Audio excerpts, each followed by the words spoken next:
ദൈവ തിരുനാമം മഹത്വപ്പെടുമാറാകട്ടെ. എൻ്റെ പ്രിയപ്പെട്ട സഹോദരി സഹോദരന്മാർ, പഴയ നിയമ വേദപുസ്തകത്തിൽ ആമോസിൻ്റെ പുസ്തകം 3-ാം അധ്യായത്തിൽ 3-ാമത്തെ വാക്യത്തെ അടിസ്ഥാനപ്പെടുത്തിയാണ് ഇന്ന് ചിന്തിക്കുന്നത്. ഈ വാക്യം സമൂഹത്തിനോടുള്ള ഒരു ചോദ്യമാണ്. രണ്ടുപേർ പരസ്പരം യോജിച്ചിട്ടല്ലാതെ ഒരുമിച്ച് നടക്കുമോ? അപ്പോൾ രണ്ടുപേർ പരസ്പരം യോജിച്ചിട്ടല്ലാതെ ഒരുമിച്ച് ഒരു കാലത്തും നടക്കാൻ സാധ്യമല്ല എന്ന് പ്രവാചകനായ ആമോസ്, ആട്ടിടയനായിരുന്ന ആമോസ് BC 8-ാം നൂറ്റാണ്ടിലാണ് പ്രവചിക്കുന്നത്. അപ്പോൾ ആമോസിൻ്റെ ഈ പുസ്തകത്തിൽ 5-ാം അധ്യായത്തിൽ 24-ാമത്തെ വാക്യം ശ്രദ്ധേയമാണ്. എന്നാൽ ന്യായം വെള്ളം പോലെയും നീതി വറ്റാത്ത തോടുപോലെയും കവിഞ്ഞ് ഒഴുകട്ടെ. നീതിയും ന്യായവും കവിഞ്ഞ് ഒഴുകുവാൻ തക്കവണ്ണം ഒരു ഭരണഘടന ഏത് പ്രസ്ഥാനത്തിനും സഭകൾക്കും അനിവാര്യമാണ്. ഇന്ത്യ എന്ന് പറയുന്ന മഹാരാജ്യത്തെ വൈവിധ്യമാർന്ന മതങ്ങളെയും ജനസമൂഹത്തെയും ഒന്നിച്ച് നിർത്തുന്നത് ഇന്ത്യൻ ഭരണഘടനയാണ്.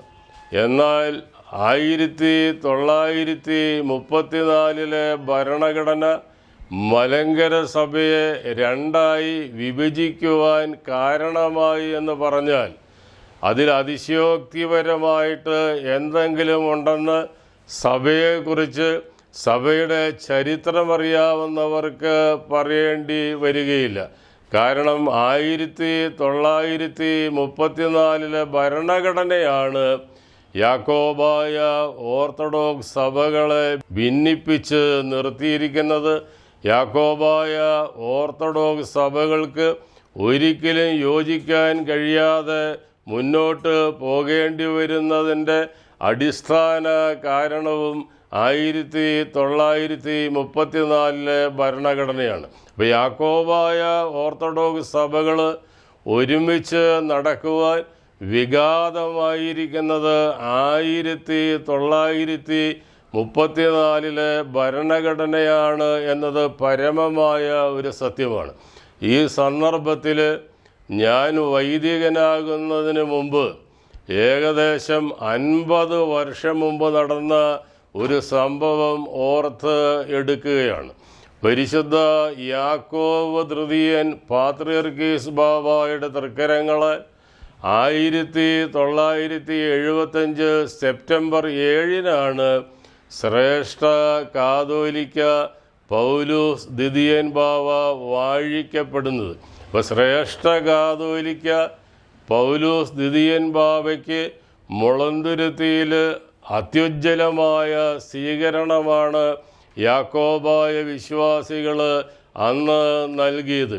അപ്പോൾ പ്രസ്തുത യോഗത്തിൽ 1934 ഭരണഘടന ഉയർത്തിപ്പിടിച്ചുകൊണ്ട് ബാവ ഒരു പ്രഖ്യാപനം നടത്തി, ഒരു പ്രവചനം നടത്തി. അന്ന് അന്മേനിയായി ആ യോഗത്തിൽ സംബന്ധിച്ച ഞാൻ എൻ്റെ കാതുകൾ കൊണ്ട് കേട്ട കാര്യം മാത്രമാണ് പറയുന്നത്. ബാവ പ്രവചിച്ചതെങ്ങനെയാണ്? മക്കളെ, 1934 ഈ ഭരണഘടന മെത്രാങ്കക്ഷിയുടെ മരണഘടനയായി മാറും.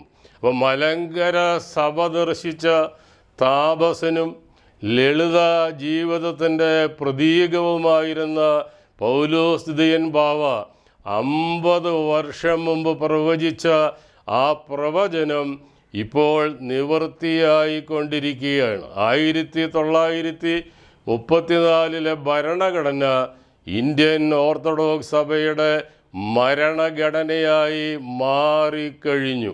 എന്നെ കേൾക്കുന്ന എൻ്റെ പ്രിയപ്പെട്ട സഹോദരി സഹോദരന്മാരെ, ശുദ്ധമുള്ള ലൂക്കോസിൻ്റെ സുവിശേഷത്തിൽ 1-ാം അധ്യായത്തിൽ 51-52 വാക്യങ്ങൾ ഈ സന്ദർഭത്തിൽ വായിച്ച് മനസ്സിലാക്കേണ്ടതാണ്.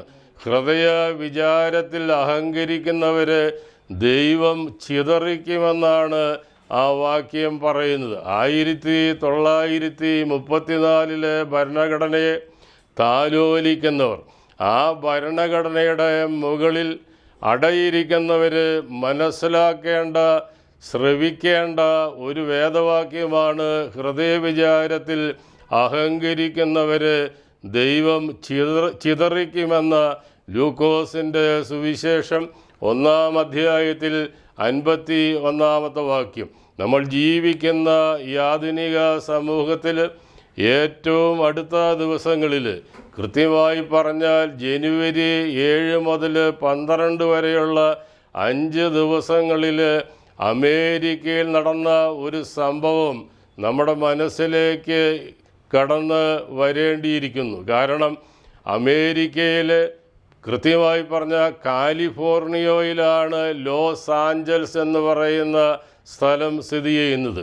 അപ്പോൾ ഈ അമേരിക്കയിലെ ലോസ് ആഞ്ചൽസ് എന്ന് പറയുന്ന ആ സ്ഥലത്തെ ഭൂമിയിലെ സ്വർഗമെന്നാണ് അമേരിക്കയിലെ ജനങ്ങൾ പറഞ്ഞിരുന്നത്.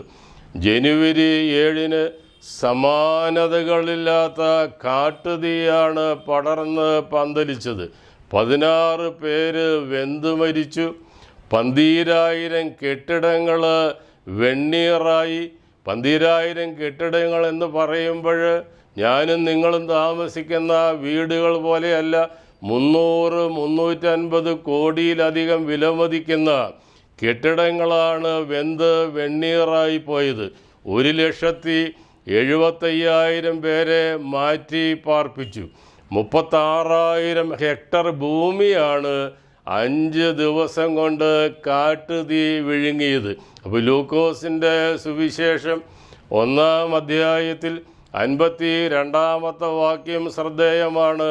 അവൻ പ്രഭുക്കന്മാരെ സിംഹാസനങ്ങളിൽ നിന്ന് മറിച്ചിടും, താഴ്ന്നവരെ ഉയർത്തിയിരിക്കുന്നു. അപ്പോൾ പ്രഭുക്കന്മാരെ, അഹങ്കാരികളെ സിംഹാസനങ്ങളിൽ നിന്ന് ഇറക്കി മറിച്ചിടുമെന്ന് ശുദ്ധമുള്ള ലൂക്കോസിൻ്റെ സുവിശേഷം 1-ാം അധ്യായത്തിൽ 52-ാമത്തെ വാക്യം പ്രബോധിപ്പിക്കുമ്പോൾ, ഇല്ലാത്ത സിംഹാസനത്തിൽ, വ്യർത്ഥമായ സിംഹാസനത്തിൽ ആരൂഢരായിരിക്കുന്ന ഇന്ത്യൻ ഓർത്തഡോക്സ് സഭയുടെ കണ്ണ് തുറപ്പിക്കേണ്ട സമയം അതിക്രമിച്ചിരിക്കുന്നു. കാരണം 50 വർഷം മുമ്പ് ശ്രേഷ്ഠ കാതോലിക്ക ബസേലിയോസ് പൗലോസ് ദ്വിതീയൻ ബാവ നടത്തിയ പ്രവചനമാണ്, മക്കളെ, ഈ ഇന്ത്യൻ ഓർത്തഡോക്സ് സഭയുടെ 1934 ഭരണഘടന ആ സഭയുടെ, ആ പ്രസ്ഥാനത്തിൻ്റെ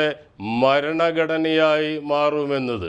എന്നെ കേൾക്കുന്ന എൻ്റെ പ്രിയപ്പെട്ട സഹോദരി സഹോദരന്മാരെ, ഒരിക്കലും ആമോസിൻ്റെ ലേഖനം 3-ാം അധ്യായത്തിൽ 3-ാമത്തെ വാക്യത്തിൽ പ്രബോധിപ്പിക്കുന്നത് പോലെ 2 പേർ പരസ്പരം യോജിച്ചിട്ടല്ലാതെ ഒരുമിച്ച് നടക്കുമോ എന്ന ചോദ്യത്തിന് ഉത്തരം കണ്ടെത്താൻ നമുക്ക് കഴിയണമെങ്കിൽ കോടതിയെ അഭയം പ്രാപിക്കേണ്ടതില്ല, മധ്യസ്ഥന്മാരെ തേടി നടക്കേണ്ടതില്ല, സർക്കാരിനെ അഭയം പ്രാപിക്കേണ്ടതില്ല.